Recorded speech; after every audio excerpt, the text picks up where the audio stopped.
Thank you. Good morning, everyone. Um, Sorry, I may be rushing a little bit. As you know, doctors, we barely have time for any other thing. I'm on call today, so I'll probably be rushing back to work. Anyway, the topic of my lecture is your eyes, your vision, and just to give a brief overview of some things that I think may be important for us to learn about the eyes. Next slide, please. All right. So, meet Honorable I. This is a brief, how do I call it now? A cross section, so to say, of the human eye. Generally, we say the eye has a front part, a middle part, and the back. I'm not going to belabor us with much of everything that's there. No, go back, please. I want to quickly point out some things. So, the front part of the eye, that's the cornea, is the one that is responsible for the major parts. For the major part of our vision, then the middle part where we have the lens, also very important. But most important is the back of the eye, the optic nerve, which is the one that carries all the visual information from the environment straight to the brain. And that is the one that tends to be affected by some of the disease conditions that I'm going to talk about. Next slide, please. So the eye is a window to the body, and several diseases can be detected through the eye. Next slide.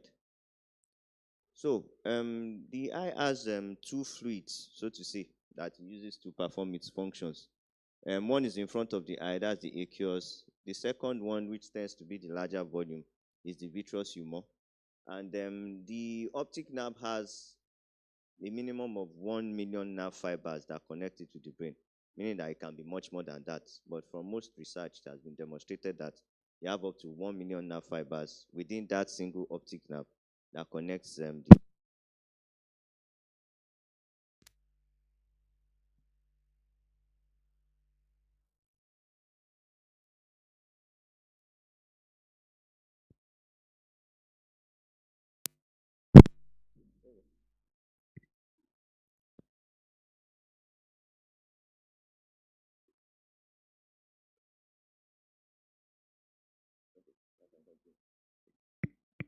Okay, this is on. Yes. I have to wait. Even though I have it up here, but let me see it as this. Okay.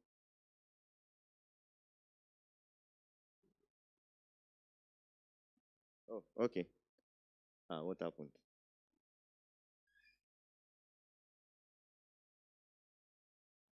I think the next slide will probably be talking about diseases of the eye anyway. Yeah, next slide, please. Yes, diseases and care of the eyes. Okay. Next slide. So, what is blindness? The World Health Organization defines blindness as a visual acuity of 3 over 60. I'm going to explain what that means. Or a visual field that is less than 10 degrees from fixation. Now, the idea is that even though I'm looking straight ahead, without turning my head, I can see that there are people here, and I can see that there's people here.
And some of the accidents that happen on the road is because of that. But they do not know. I'm going to get to that very soon. Okay, yes. So this is a chart that we use to test vision at our numerous eye clinics.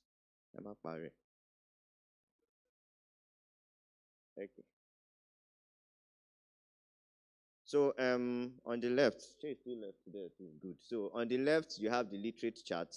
You can see all the different letters: EFP, TOZ. Sure, we can all see it. So at least we can say that our vision is relatively fine. While on the right-hand side is the one that we tend to use for those that are illiterate. And we can see that the prongs of the E letters tend to point in different directions. So when we are testing, you say, okay, can you say where it points to? It points this way, it points this way, it points this way, and like that all the way. So to define blindness, of course, the chart is bigger than this, but for the purpose of the presentation, I just had to make it like that. When an individual comes to an eye clinic, if he's unable to read that first letter at a distance of 3 feet, that's the definition of blindness. So, sorry, at the distance of 3 meters, that's 10 feet. That's the definition of blindness. So 10 feet, usual feet, 1, 2, 3, 4, point them in front of each other, 10. If the individual can't see that, that is defined as blindness. Next slide, please.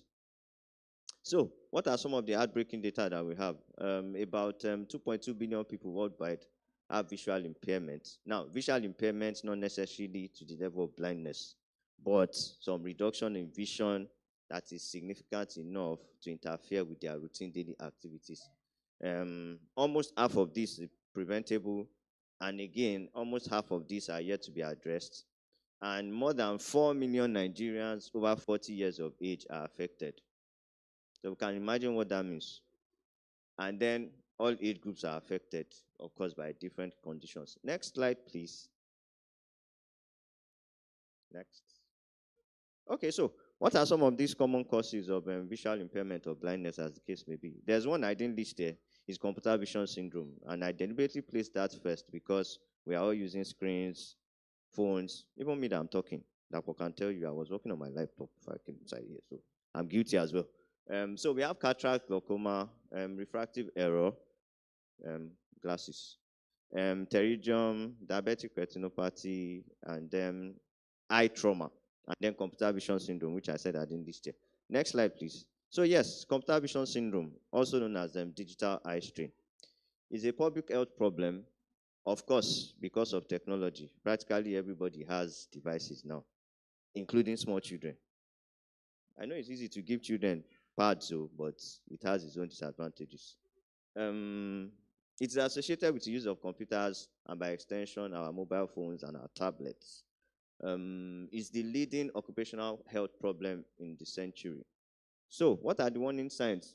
Blurred vision, burning sensation, headaches, watery eyes, dry eyes, and tired eyes.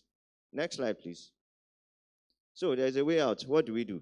Adjust your computer, both in terms of the placement and in terms of the brightness. You don't need your computer to be too close to you. Even your phone, you don't need to stare at it all the time. Blink frequently, which is also part of the problems that we have. The brain shuts off when we are using our phones and our laptops. We may not know, but from today, go and notice. When you are using your phone or your laptop, you tend not to blink. And the eyelids that helps to cover our eyes when we blink acts as a, what do you call it now? A windshield wiper. So when you blink, it lubricates the eye, the front part of the eye, which was the cornea that I was talking about earlier. It lubricates it such that it becomes even and uniform and your vision can be clear. But once blinking has been turned off by the brain, the eye gets dry, you start doing this. By the time you start rubbing your eyes, you are changing the contour or configuration of the cornea. And before you know it, you need glasses. So blink frequently, reduce screen glare. In the past, there used to be some screen protectors or screen covers. They are not so common anymore. But some phones have, what do you call them? Anti-blue light filters. And I think they've started to incorporate those into computers as well.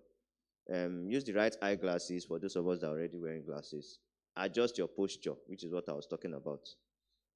You don't need the laptop or your phone to be too close to your eyes before you can use it. Then take regular breaks. I need to mention that. You can see there's something I wrote there, the 20-20-20 rule. So what does that mean? Every 20 minutes, you take a break for 20 seconds and you stare into distance about 20 feet or 20 meters, whichever one is more distant for you. So as I'm here now, let's say I was using my laptop for 20 minutes, meaning you are going to time yourself. If you know you are going to use your laptop for a total duration of about, I don't know, maybe 4 hours, You set timers every 20 minutes that will be recurrent. So use that time period to move around, to blink rapidly so that your eyes get lubricated. And then you stare at a distance far away. The idea behind staring at the distance is so that your eyes can relax. Because if you continue to stare at something close by, that is what makes people tend to need glasses, especially children. If someone that was, let's say, nursery 3, primary 1, I think they are using grids in school now. Yes. Yeah, and you come and say that, the teachers are complaining that he's not seeing well in class. It's because they are using phones too much. Oh. If you give them phones to use, when it's 20 minutes, take it away from them. They will throw tantrums, but we'll get a way around it. Eye drops, of course, it is only recommended by your physician that you use eye drops. Next slide, please. So cataract. So the middle part of the eye that I was talking about earlier, which is the lens, is like an egg-shaped structure in the eye.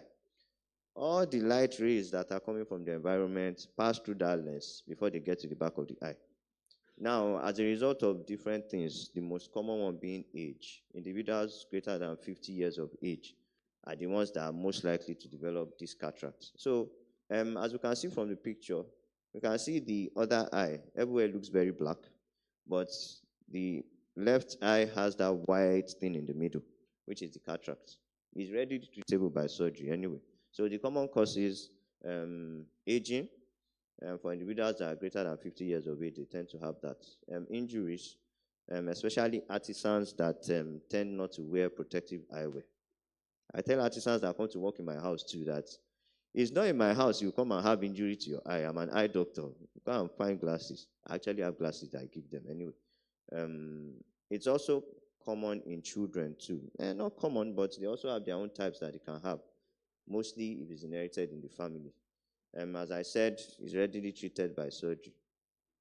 I don't expect any one of us here to take our eyes to a traditionalist, so we'll get proper care in the hospital. Next slide, please. Okay, so what I was saying about that cataract and what it does. So in the normal eye, light rays coming from the environment, they pass through that egg-shaped structure in the eye, which is the lens, and it focuses at that optic nerve head, which is that pinpoint yellow area where the light focuses on. But if there's a cataract in the eye, all the light that is coming will just scatter. So that's why you see in the video, they say when they are driving at night, they just see a scattering of light in their eye. Go and get your eyes checked too. It's possible cataracts have started to develop gradually. Next slide, please. Okay, so effects of cataracts, which I think is mostly what I've mentioned, the scattering of light, poor vision, cloudy vision, double vision, total loss of vision. However, in this instance, the loss of vision there is reversible, unlike some other ones that can be permanent. Next slide. So avoid traditional practices, couching, which I've talked about. The surgical procedure is safe. Worldwide, cataract surgery is the most common surgery performed. I've done several myself too. It's the most effective surgical procedure and has an almost 99% success rate. There's no point coming to deceive anybody here. All surgeries have complications. That's why I did not put 100% success rate. But I think 99% is fair enough as a pass mark. Do we agree? Thank you. All right, next slide. So yes, glaucoma, described commonly as a silent thief of sight. Remember when I was talking initially that even though I'm looking ahead, I can see people here and I can see people here, even without turning my head. What glaucoma does is to steal vision from the peripheral areas. And that is why a lot of people do not know that there's something wrong with their eyes. Because the straight ahead vision, which we use to perform most of our daily functions anyway, is typically left unaffected until towards the extreme end of the disease process. Over 60 million people are affected, and epidemiological projections are shown that by the year 2040, that number is going to double. So you can imagine all the figures. 60 million are affected, 8 million are blind. It's going to double in the next, this is 2026, about 14 to 15 years. So Nigeria is not totally hopeless. A study or a research was carried out, which was a population-based survey. So what they did, a team of doctors and other healthcare providers, members of the medical team, went to regions all over Nigeria to try and study the different eye conditions that people had. I think it was a study that was carried out for close to 2 years, yes, from 2005 to 2007. As at that particular point in time, 2007 till now, another one should have been done, but this is Nigeria. I will not say more than that. Up to 1.1 to 13 million individuals were already blind. And more than 50% of those individuals did not know that they were blind. So you can see how deadly this glaucoma is. Next slide, please. So what are the things that we can call risk factors that might predispose someone to developing glaucoma? Age. Individuals aged 40 years and above should always have their eyes checked because that is typically the age range that glaucoma tends to start. Black race. So being Africans resident in Africa or Africans that are in other parts of the world, the Caribbeans, Black Americans, is a risk factor for developing glaucoma too. Family history. If someone has a family member that developed blindness of no known cause, typically they will say it's old age. And it might not be old age, it might be glaucoma. If there's any history to that effect, it's important for such an individual to get themselves checked. Obstructive sleep apnea. So individuals that have short, thick necks during sleep, the fat tissues that surround the blood vessels around the neck, they slow down blood flow to the head. And you know the eye is also part of the head. There are blood vessels behind the eye too. So that can interfere with blood supply to the eye. It can also cause glaucoma. Systemic diseases like hypertension and diabetes, the terrible Siamese twins, they are always working together. Individuals with hypertension and diabetes should also have their eyes checked. Cigarette smoking. Next slide, please. Yes, so typically what glaucoma does is that there's fluid buildup within the eye. And once that fluid bleeds up, it really doesn't have anywhere to go. The nerve at the back of the eye that helps us to see is compressed. And nerves typically do not regenerate. So once that is affected, it leads to blindness. And blindness is not reversible. Now, the World Glaucoma Week is a week set aside by international health organizations, the World Glaucoma Association. It's the second week in March, which is a week that is set aside to create awareness. We are in the week, the week is ending today. Yeah. So most hospitals and institutions tend to set aside this week for individuals to get their eyes checked. So let's say, for example, we have missed the opportunity for this year.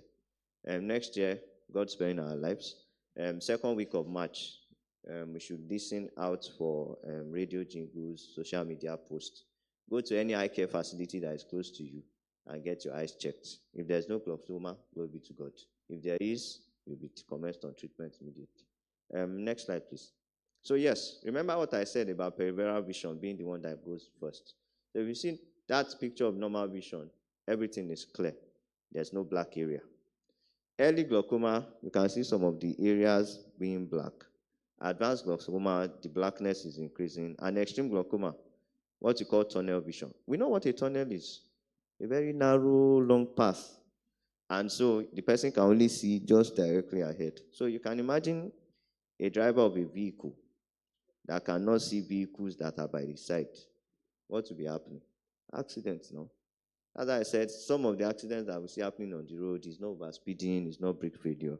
It's as a result of glaucoma and visual impairment. Next slide, please. So, of course, yes, this I've mentioned about. Next slide. Next slide. Okay, so yes, preventable, irreversible blindness, mostly asymptomatic, and as I said, a lot of people are unaware that they have it. It is not curable because of the fact that the damage that has happened cannot be reversed. However, the good thing is that if we are able to catch it at an early stage, the aim of the treatment is to preserve the vision as much as possible. Everyone is at risk of glaucoma, particularly individuals older than 40 years. So eye check, eye check, eye check. Next slide. So, routine check at least once a year. What can we do at home on our own to know the state of our eyes? I'll drop the microphone a little bit so I can demonstrate properly. So, you are in your office, like your home, at any time that I think is convenient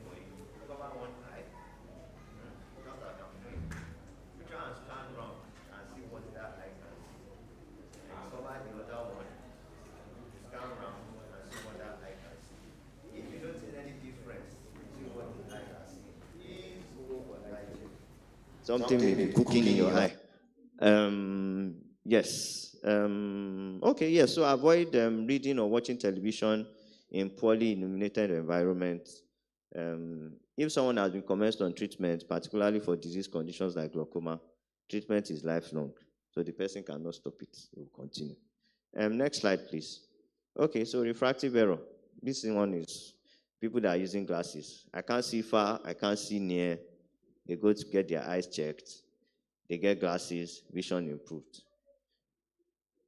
Um, However, one of the things that people tend to say is, I used my glasses for a while and then I stopped. You say, why? I thought it was supposed to correct it. It doesn't correct it because it's like, how do I describe it now? What the glasses helps to do is to direct light into the eyes.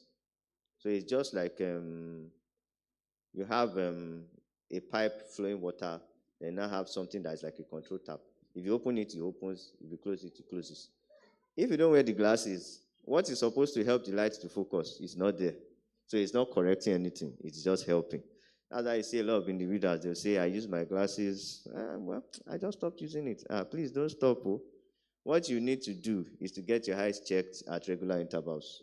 Because we are constantly growing and getting older, our eyes also tend to undergo changes. So on average, between 1.5 to 2 years, you should get your eyes tested. Now, this is a special additional instruction apart from the annual check that I mentioned. So for individuals using glasses, in about 2 years, you should get your eyes checked to see whether the eyes have changed significantly, that the glasses will need to be changed. And if you can still use the same glasses, your doctor will tell you to continue. Next slide. Okay, so this is what we call a pterygium. It's a fleshy growth that covers the front part of the eye. The easiest way to know if you have it is to look into the mirror. Ladies tend to look into mirrors, men not so much. So men too to start looking into mirrors and check their eyes. If you have this, go get your eyes checked. What causes it mostly is exposure to intense sunlight. Coincidentally, the Caucasians, those are the white men, they don't really have so much of sun time, and they are the ones that are always wearing sunglasses the most. Those of us here that are in Africa, that the sun is constantly shining into our eyes, we are the ones that don't wear sunglasses. Whereas the reverse is supposed to be the case. It is those of us here that are supposed to be wearing sunglasses the most because of exposure to sun. Sun is beneficial, but at the same time, it also has some harmful things with it. But by wearing sunglasses, it can protect our eyes from those harmful rays. So yes, exposure to ultraviolet rays, increasing age, commoner among males. We can explain why. Most of the activities that tend to keep people in intense sunlight for long, mechanics, farming, things like that, it's typically men that tends to do that. Next slide, please. So yes, protect your eyes from sunlight by wearing dark sunglasses. Avoid prescribed eye drops. Don't wait for your eye to get completely scarred. Because some individuals, they will have seen that fleshy growth, but they will just leave it there. You may get lucky, you may not grow. Can we go back to the previous slide? Yes.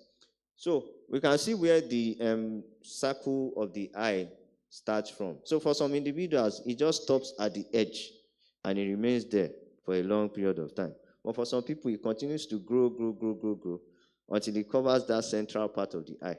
If it covers that central part, vision will drop. And then at that point in time, the person will need surgery to take care of it. Next slide. Yeah, surgery may be inevitable. Next slide, please. So yes, as I mentioned, World Glaucoma Week for this year was 8th to 14th. Today is 14th. Today is the last day, actually. So the theme for this year was Uniting for a Glaucoma-Free World. And the idea is that both patients, healthcare providers, government, non-governmental organizations should unite to make glaucoma leave the world. Next slide, please. Okay, so yes, family history is also very important, especially those that maybe parents or grandparents have lost vision. If there's that history, it's a very strong pointer that there's a possibility that such disease conditions might be passed to other family members. So that's typically from parents to children or from parents to other children. So you, your children, you, your siblings. If there's a family history of blindness, you should get your eyes checked. Next slide, please. So yes, exercise has also been shown to improve eye function because when you exercise, it increases blood flow to all parts of the body, including the eye. Next slide. Yes, that diet. So carrots, green vegetables, nuts, peas, they contain carotenes or carotenoids, which are chemical substances that the nerve at the back of the eyes use to function. So if you are able to incorporate vegetables, carrots, and all that into your diet, it can remarkably improve your vision. Next slide, please. Okay, yeah, so take care of your eyes. It is a priceless gift. Follow the 2020 rules to avoid eye strain. Wear sunglasses outside. Wear your prescription glasses if you need them. Exercise regularly. Avoid smoking. Eat a healthy diet. Book an eye test to detect problems before they arise. And prioritize your eyes because you need them to last you for a long time. Next slide, please. So take home message. Good vision is not a destination, it is a journey that commences from birth. And every action that we take could either be a step towards saving our sight or leading to blindness. The choice is ours. I'm sure we'll make the right choice, won't we? Yes. Thank you very much. I think that should be the end.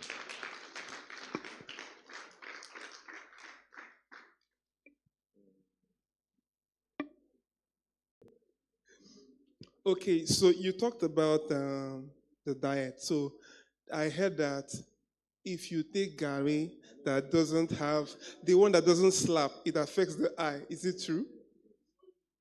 So now, the truth of the matter is that if Gary was going to affect our eyes, now I'll speak generally. If Gary was going to affect our eyes, practically everybody here will have gone blind. Whether you are rich, whether you are poor, Gary is the food for everybody. So that's the first thing. Now, where the danger lies is in the process of preparation of the Gary.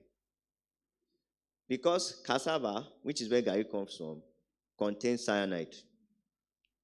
So the whole fermentation process, if it's not properly done, if some of the residue of that cyanide is in there, it can actually affect your eyes. But where do we now know whether they processed the Gary well or did not process the Gary well? You can't know now. And so you go to the whole processing plants and go and see whether they have actually done the proper fermentation. Which is why I said it is the other things, your fruits and vegetables, that can help you to counteract any problem in terms of the old processing of the Gary. But as I said, if Gary was going to spoil our eyes, everybody's eyes would not spoil. So basically, that's it. So eat all the Gary you want, of course, in moderation anyway. But yeah, please feel free to eat Gary. So the next one is this onion entering your eyes. Does it help the eyes? Like when you're slicing onions and you feel the your eyes. Does it affect the eyes positively or it doesn't have any effect? Well, if you are cutting onions, what comes out is tears now. Tears is a natural liquid that is produced by the eye.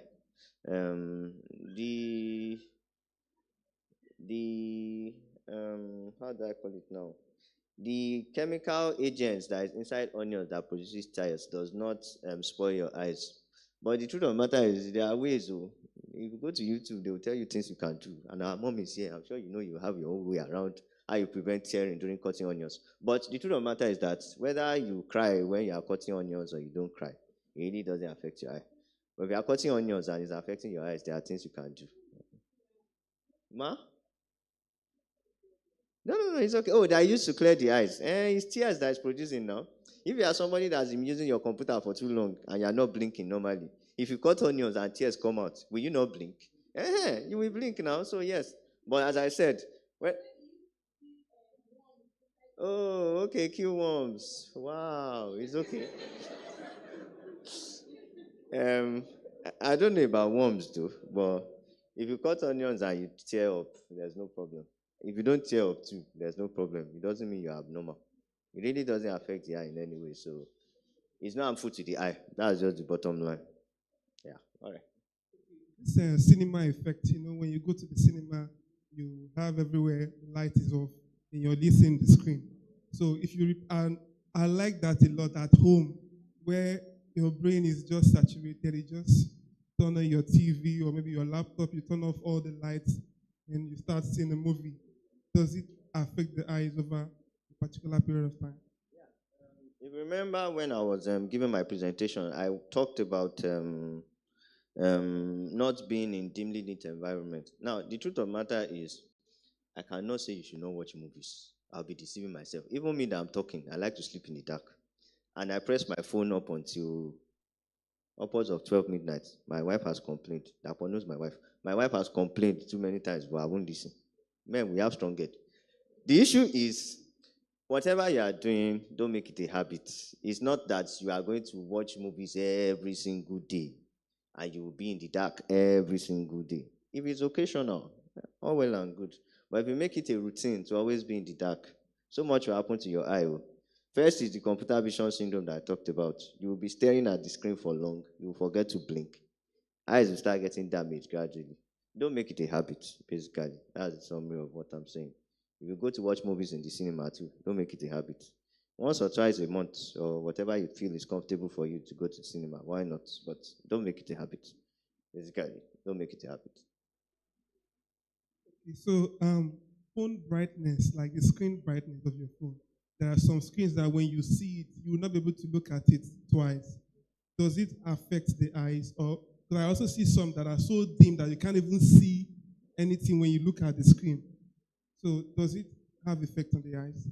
Okay, so there are, what I can say, two extremes to that. First is that somebody that is adjusting the screen brightness to either be too low or too bright, obviously there's something wrong with the eyes.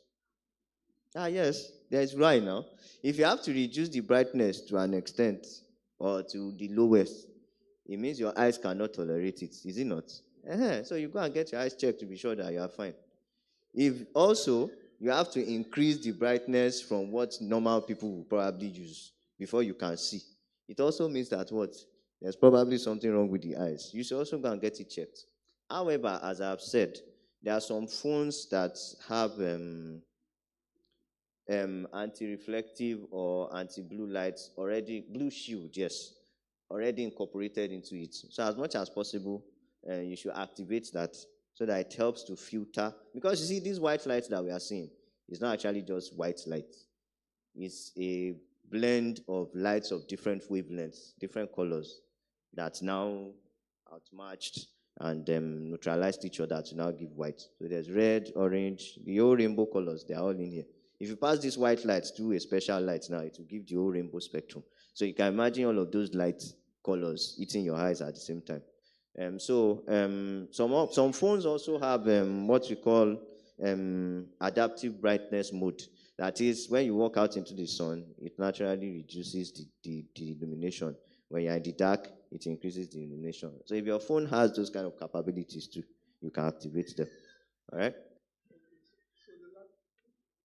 One is moving at night when you're driving, and you usually see some people when they get so close to you, they will flash their light so high that you may not be able to see even you next step or so, the next part. Does that affect your eyes over a long period of time? Now, the truth of the matter is that for those that drive, I don't think you look at the headlights of the oncoming vehicle to drive your own driving. If you are, you shouldn't. You should just face your own lane. Now, for people that have to put on their eye beams when they are driving, it's still back to what I'm saying. If you need to use your full headlamps to drive at night, go and get your eyes checked too. Because driving regulations ordinarily would tell you that when you approach an oncoming vehicle, you should dim your lights. But if you have to leave your full headlamps on before you can even see, two things should happen. Number one, you should even stop driving in the night in the first instance anyway. But more importantly is to go and get the eyes checked. But for you that is the oncoming vehicle, as I said, the contact period between the time you are driving and their light is shining into your eyes is not so much. So nothing really much to affect your eyes. So all right. Oh, question. Yes. That's the second one. Yes, you can go back. Thank you. I don't have five questions. Okay. So, those people who use the dark screen on their phones. There's so many young people now Yeah. whose phones, everything is dark. Is there any effect on their eyes? Then lastly, it seems to us like some of us felt like we were scammed, right? So over the years, you started with a particular prescription, then it gets worse, right? So I want to know, if we practice all these that you have said, is it possible that a person maintains the same prescription I think that's very for accurate. years without having to change, or Yeah. because for some of us it just gets worse over the years? Thank you. Yeah. Thank you. Now, the idea is, I'll start from the second question she asked. Now, the truth of the matter is that there are activities that we do that alter, what do you call it now? The shape or configuration of our eyes. As I said, for someone that is using their screens or their laptops for a long period of time, you won't blink. And because you don't blink, the next thing that will happen is you do this. Is that not so? You start rubbing the eyes. By the time you are rubbing the eyes, as you are doing this, you are inadvertently pressing and altering the configuration of your eyes. So, if, for example, you adopt some of those behavioral changes that I talked about, the 2020 rule. Now, it is not a promise that to make your refractive states or the powers of your glasses remain the same. But there is a very strong possibility that it would help, because part of the things that tend to make the eye worse is uncontrolled rubbing, using your phones or your laptops in conditions or environments where you shouldn't, exposing your eye to intense sunlight, ultraviolet rays.